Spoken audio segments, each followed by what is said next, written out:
Once again, the PC language police, the self-identified victims, have created another meaningless controversy.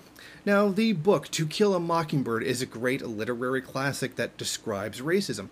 That is now being removed from a reading list from a junior high in Mississippi because the content offends some people. The Sun-Herald reports that the Biloxi administrators pulled the novel from the 8th grade curriculum this week.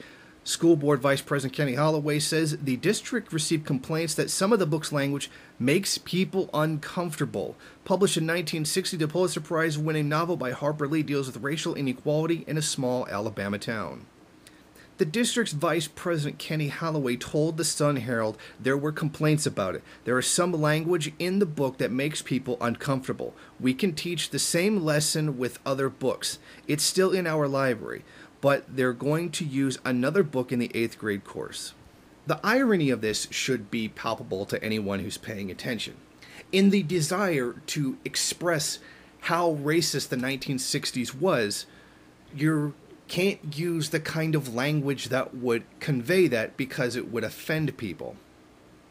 Okay, you find racism offensive. Good. Racism should be stopped. Racism is offensive.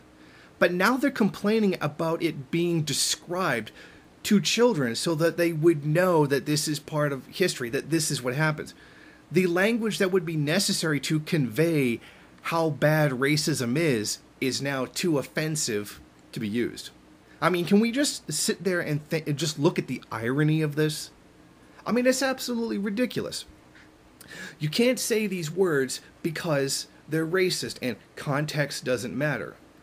Why aren't you teaching kids that racism is bad? Well, you banned us from using the language that would adequately describe how bad it is.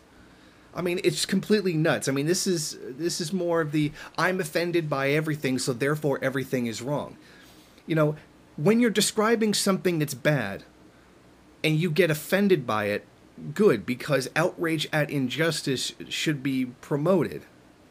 But then you can't turn around and ban conversation or ban the teaching of things that when you're trying to teach people not to do them. I mean, it just blows my mind how completely stupid this whole situation is. It's racist not to denounce racism, but now it's racist to use the language that would denounce racism, or at least to properly convey the seriousness of it. I mean, it's absolutely ridiculous, and this is just another one of those I'm offended by everything people taking things too far.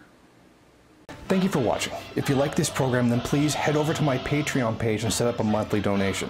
It's your donations that keep this program running. Also, if you would like, please rate, comment, subscribe, and share in various social media.